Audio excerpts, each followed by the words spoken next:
students, hope you all are having a very good day. So the topic of today's online session is Introduction to Different Lab Reagents. So in today's session, we are going to discuss about the different types of reagents and chemicals that are used in the laboratories and how they are stored in the laboratory and what is the use of these reagents in the laboratories.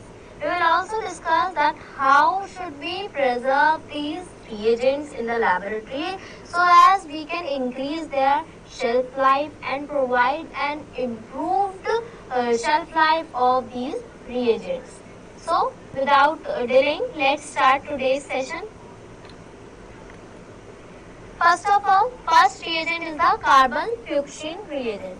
So carbon fuchsin is a mixture of phenol and basic fuchsin. As you can see, it is generally used for the staining procedures of the bacteria. Commonly, it is used for the staining of mycobacteria. It is a reagent which is commonly used as a primary stain in the acid-fast staining. Because why it is used for the acid-fast staining?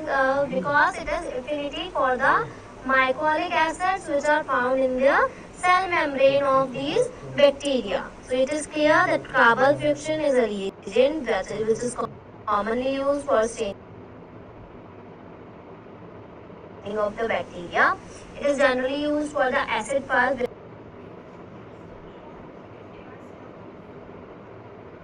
specialized staining, AFB stain. Why it is used for AFB stain? Because this carbon fuchsin reagent has its affinity for the mycolic acid which is found in the cell membrane of the acid-fast bacteria. Now the question arises that how we have to prepare this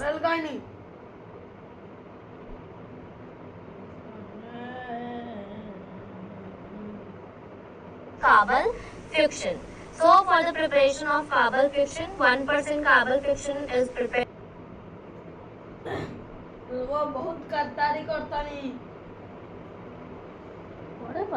from 10 ml of basic fuchsin. This is dissolved in a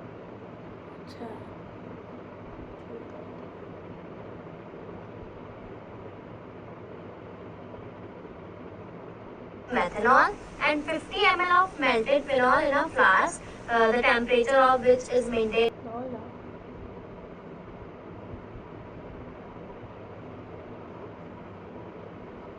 at 60 degrees Celsius in a water bath. Alright, so you have to mix the 10 ml of basic fuchsin and which is dissolved in the methanol in 50 ml of melted phenol and the temperature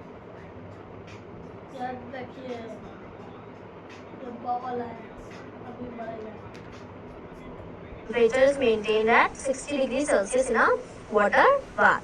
Alright, this is clear to you. So carbon fuchsin is a basic dye which forms a yellow-brown compound in the presence of acid. It is mainly required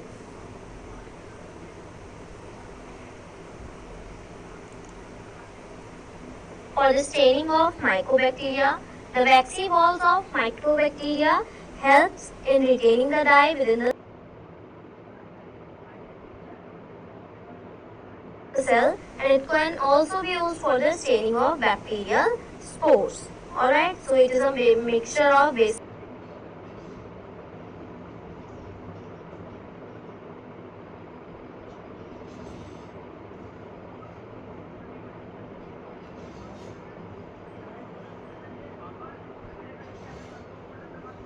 fuchsin and phenol.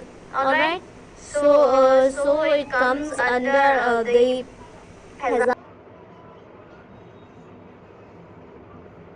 hazards of acute toxicity, inhalation,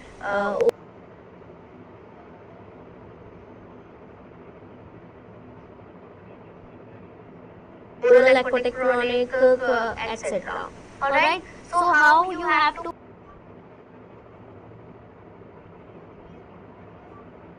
perform the staining using the carbon fuchsin.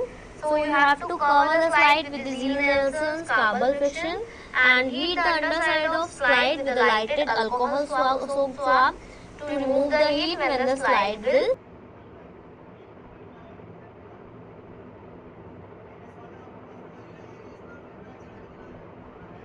steam. So what you have to do, you have to take the slide on which you have to on which you have prepared the smear of the acid fast bacteria or any kind of sample that you have received. You have to make a smear of that on the glass slide. Now what you have to do, you have to cover the slide with the scalpel friction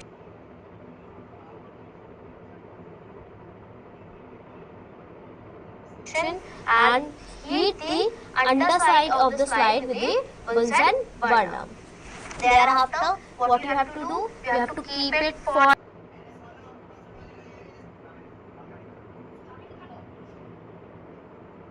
like 10 minutes, 10 to 15 minutes. Thereby, you will wash it well and decolorize with 20% sulfuric acid. After decolorizing, you will wash the slide again and then you will counter stain it with the Loeffler's methylene for 5 minutes.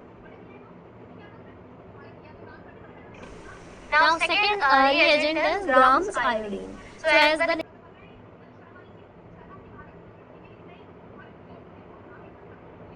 name suggests, Gram's iodine is used for the staining purpose of the bacteria to differentiate the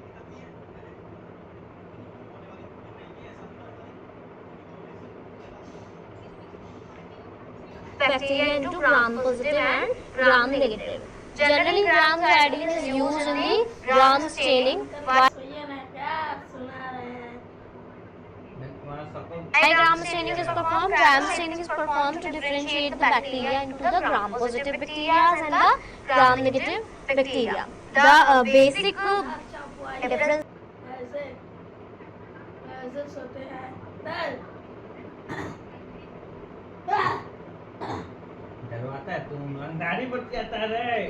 between the gram positive and gram negative bacteria is based on the नहीं कोई है, कोई नहीं है, तो धमकी देते हैं घर में से कोई नहीं है, आगे देख लीजिए। घर को बदनाम कर रहा है based on the properties of their cell wall, the difference between the cell wall of gram positive and gram negative bacteria.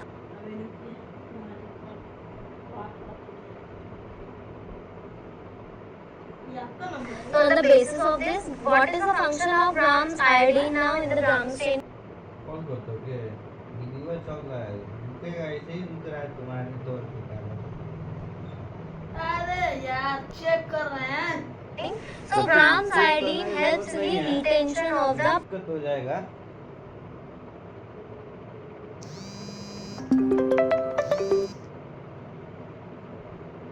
primary stain. Alright, what it do? It acts as a mordant. It acts as a तू ये बार मोमो को बोला दबा no तो मोमो कोई ना ले कोई को कि न हो लोको ना बाबी थी लोको ये जाते चेंज कर दे ना ना भाई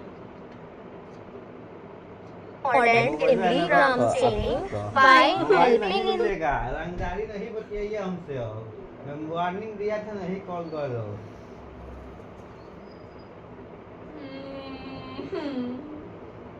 कौन आना है? the retention of the primary stain well. Alright.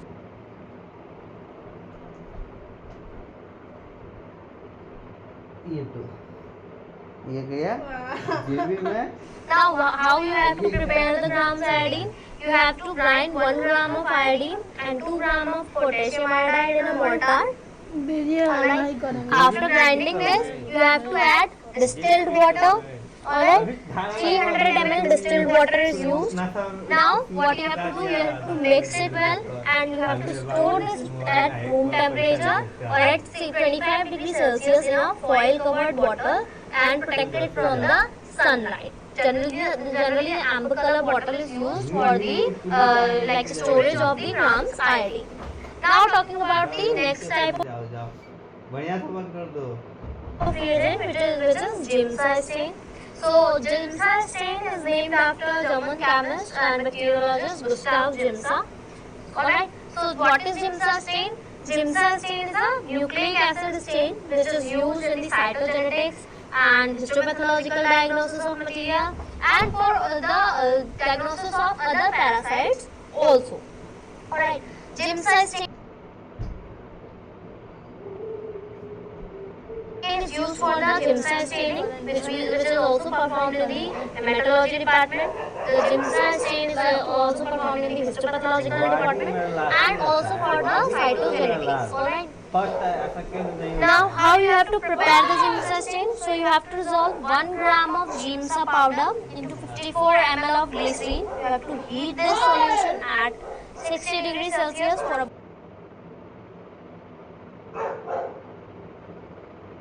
about 1:30 hour to 2 hour. Then you have to let it cool at the room temperature.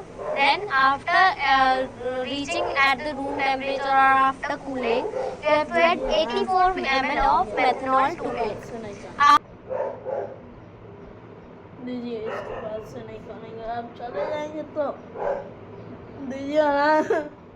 After adding the methanol and mixing it well, you have to close the bottle very well and protect it from the light for 1 week. After 1 week, you have to filter the अरे यार दे दीजिए ना, अभी 1 महीने के बाद चले जाएंगे। solution again and keep it protected from the sunlight by preserving it. Alright, so this is the procedure of preparation of the Giemsa stain. अच्छा काम आएगा ना, काम पड़ेगा यार, हम भी काम आएंगे। Alright, now talking about the crystal violet. So crystal violet solution, which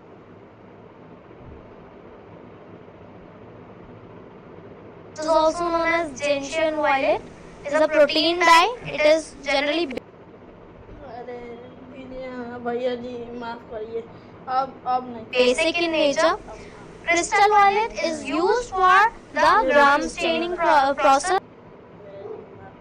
ये देखिए रुका है अरे भैया जी, पैसे गोर दबा देते हैं। For which I discussed that gram staining is used for the differentiation of gram positive and gram negative bacteria based on their difference in हम बोलने वाला नहीं है, हम अच्छा रहे the cell wall.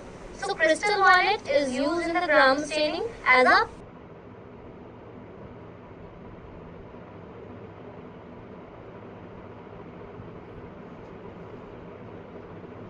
primary stain which provides a deep purple color to the cell wall of the bacteria.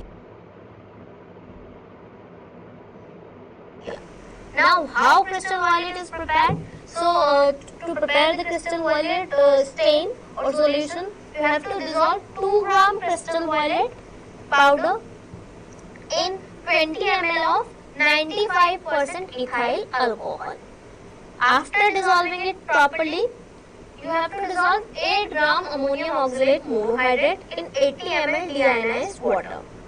Now mix the crystal violet and ammonium oxalate monohydrate solutions that you have prepared separately, and if you feel that you have the need to filter the stain again, and then you can start using the crystal violet stain for the gram staining. Alright, now talking about the Leishman stain. So Leishman stain is also used for the microscopy of blood smears, for staining the blood smears.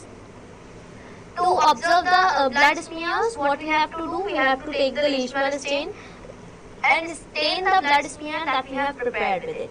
So it is generally used to differentiate between different types of blood cells, malaria and malaria parasites and other parasites also.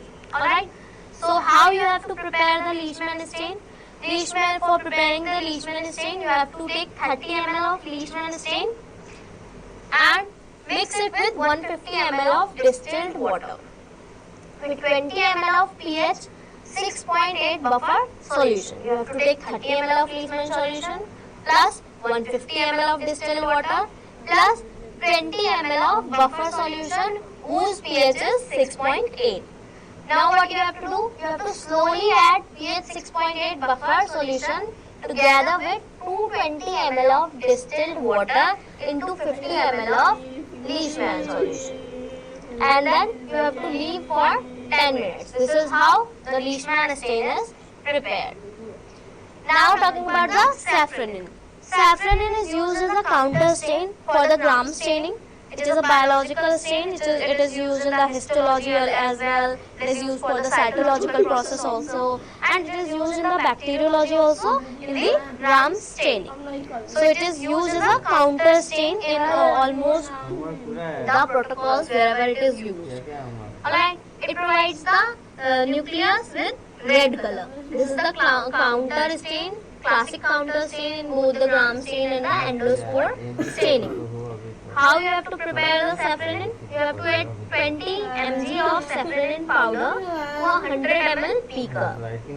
After adding, you have to pour 20 ml distilled water in the beaker and make 0.1% safranin staining solution by continuously stirring the mixture. Now you have to transfer 20 mg of fast green dye in another 100 ml beaker.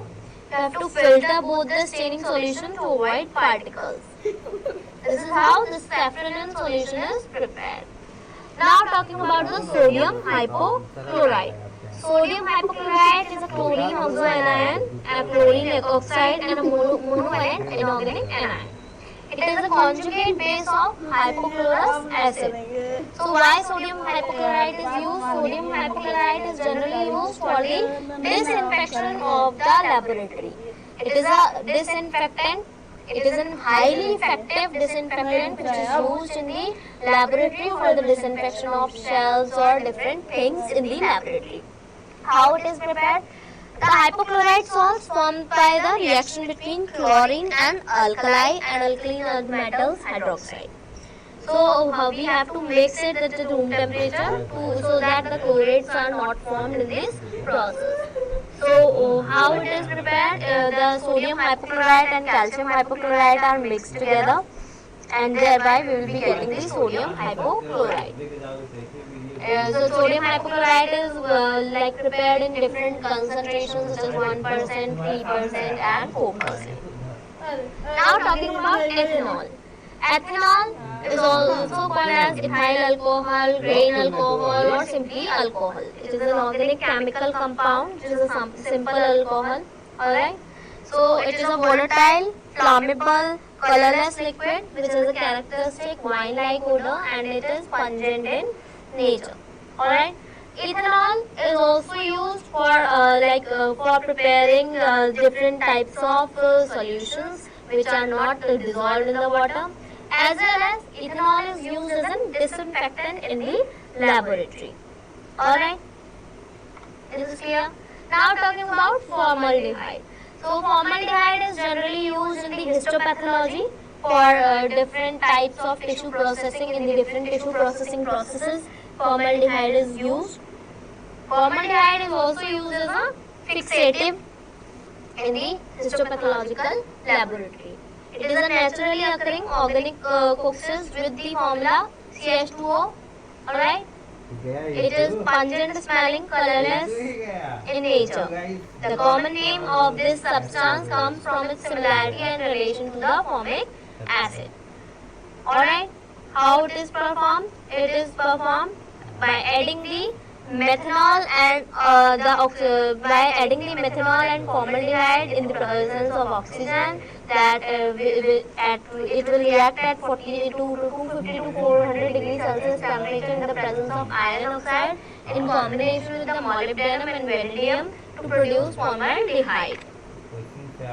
Now talking about preparation of different types of media and sugar that are used in the laboratory for different types of tests such as biochemical tests, the different types of biochemical tests such in the microbiology laboratory as well as in the biochemistry laboratory, such as dextrose sugar, fructose sugar, glucose, lactose and maltose. So what is dextrose? Dextrose is a white soluble sweet tasting crystalline solid. Alright. It is also called as D-glucose. Alright. So it is also used in the analysis of different biochemical characteristics in the biochemistry laboratory. So how you have to prepare it? You have to boil 200 grams of sliced unpeeled potatoes in 1 liter of water for 30 minutes. Then you have to filter this through cheese cloth, saving effluent, which is potato infusion. Then you have to add dextrose agar and water to effluent. Boil to dissolve completely.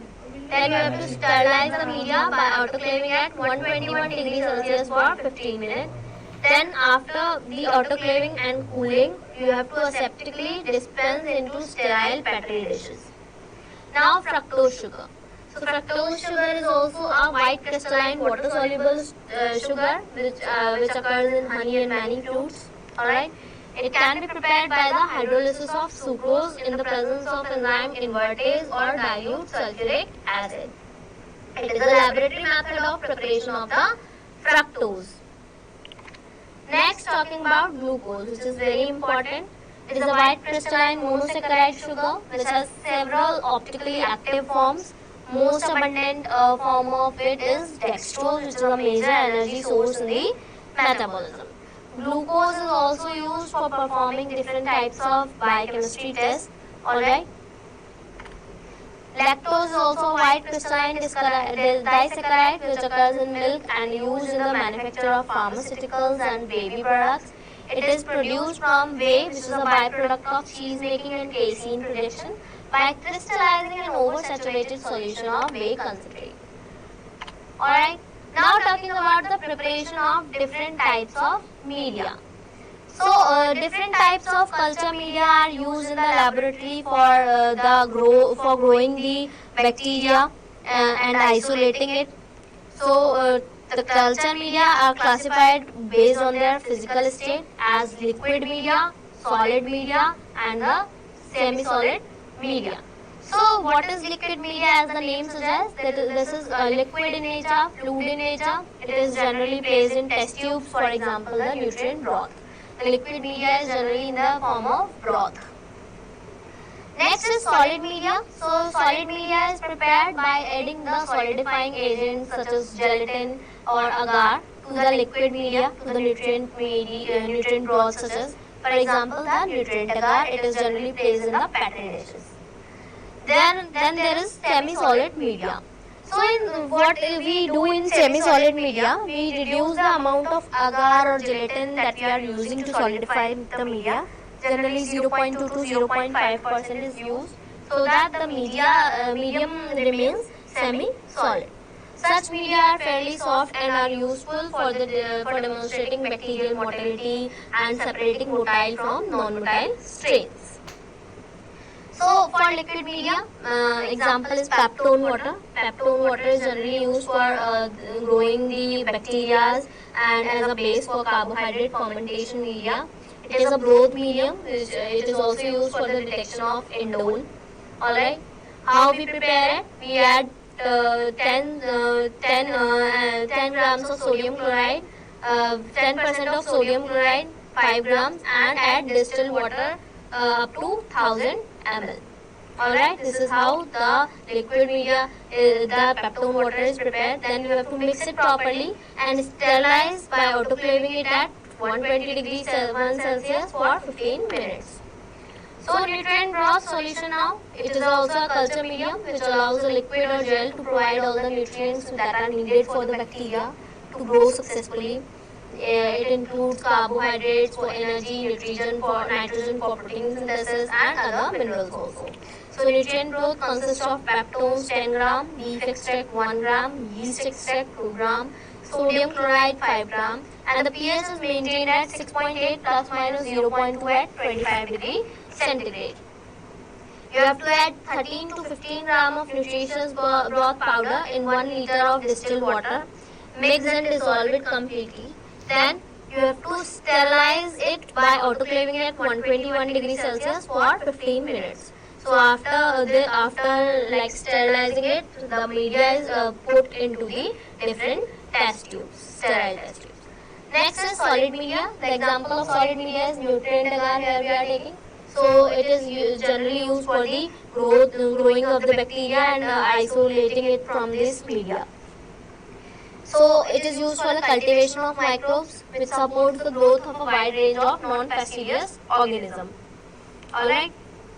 It is used for the growth of different types of bacteria and fungus. The ingredients of nutrient agar are tryptone 5 gram, meat extract 1 gram, yeast extract 2 gram, sodium chloride 5 gram, and bacteriological agar 12 gram. Then, what is the preparation? You have to suspend 28 gram of nutrient agar powder that is commercially available in 1 liter of distilled water. You have to heat this mixture while stirring it so that all the components of the nutrient agar powder are dissolved very well into the distilled water. Then after mixing, what you have to do, you have to autoclave it at 121 degrees centigrade Celsius for 15 minutes. So once it is autoclaved, it is allowed to cool but not solidify. As it reaches a little coolness or a little close to the room temperature, you have to pour the nutrient agar into each plate and leave the plate on the sterile surface until the agar has solidified. Then replace the lid of each petri dish and store the plates in the refrigerator. Now talking about the semi-solid media. So the semi-solid media, in the semi-solid media, the solidifying agent that is used in a lower amount. 0.2 to 0.5% is generally used, which will render a semi-solid medium. Alright. So it is used for the determination of bacterial motility generally. Alright. So Hughes and Leifson's oxidation fermentation test medium as well as mannitol motility medium are some of the examples of semi-solid media. Certain transport media are also used as Stewart's and Amis media. Alright. So how it is prepared? You have to suspend 12 grams of the powder in 1000 ml distilled water. Then heat to boiling so that all the components are dissolved properly into the solution. Then you have to dispense in the tubes that are used. Then you have to sterilize it by autoclaving it at 121 degrees centigrade for 15 minutes. Then allow the tubes to cool in an upright position. After cooling, the tubes are placed into the refrigerator. So this is how the different reagents are prepared and stored in the laboratory. This was an introduction to the different laboratory reagents that are stored and placed and used in the laboratory. Hope all the concepts of these reagents are clear to you. If you have any query or doubt regarding these reagents, you can drop down your queries into the feedback section of the LMS. Thank you for joining us.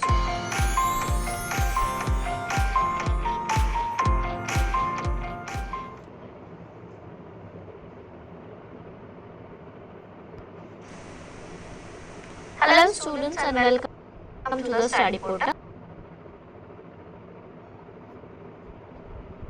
The topic of today's online session is reagent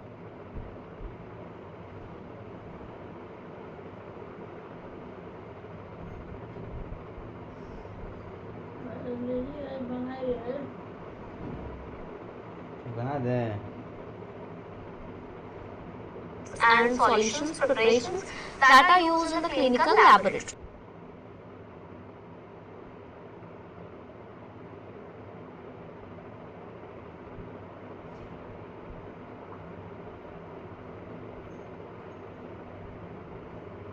So this topic comes under the subject clinical. करेगा जीतोगे सुनो जीतोगे तो 1 घंटा हारोगे तो only आधा घंटा time लगेगा 30 minute का ठीक है हार गए तो 30 मिनट मिलेगा चलाने के लिए जीत गए तो 1 घंटा मिलेगा Operations and management, like in the management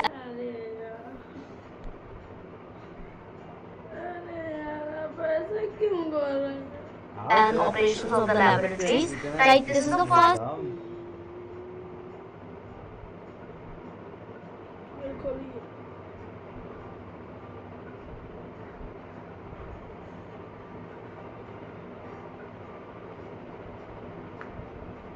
unit. So in this unit we are going to study about the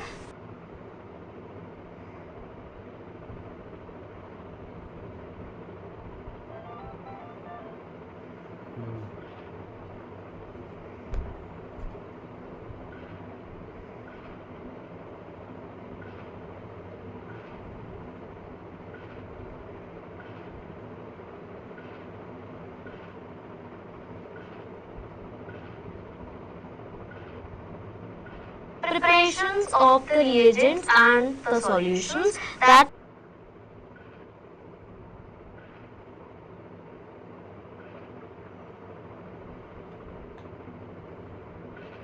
are basically commonly used in the laboratory.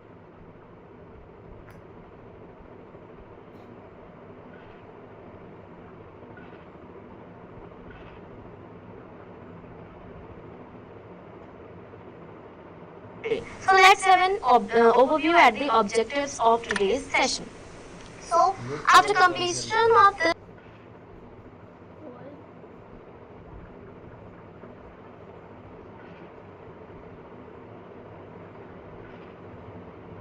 this chapter or this online session, you will be able to define different terminologies which are related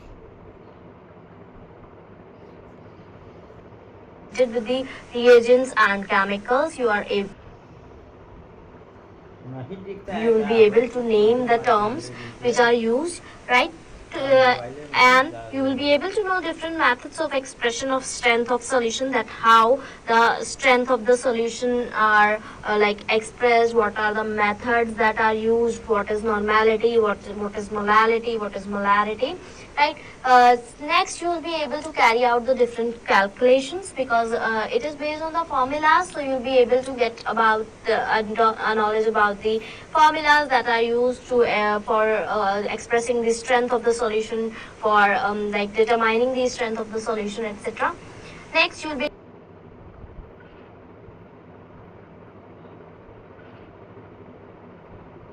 able to describe the safe handling of chemicals and reagents, that how the chemicals and reagents should be handled in the laboratory.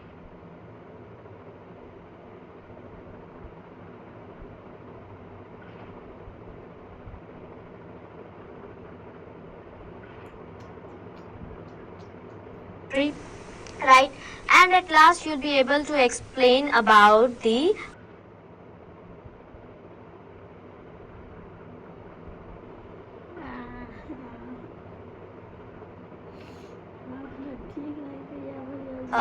the standard and staining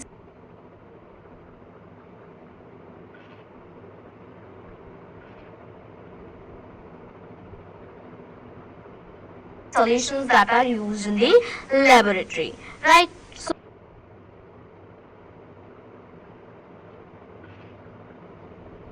without delaying, let's start today's sessions.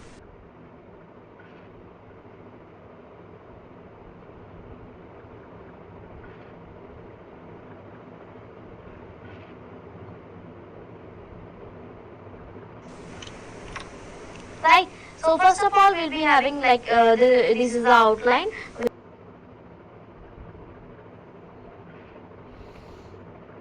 We'll be understanding about the definition, the type of solution,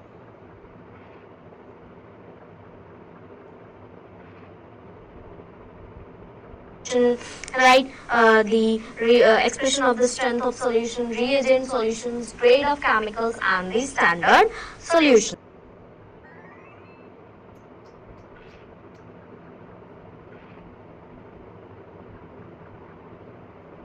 Right. So let's start. First of all, reagents or solutions used in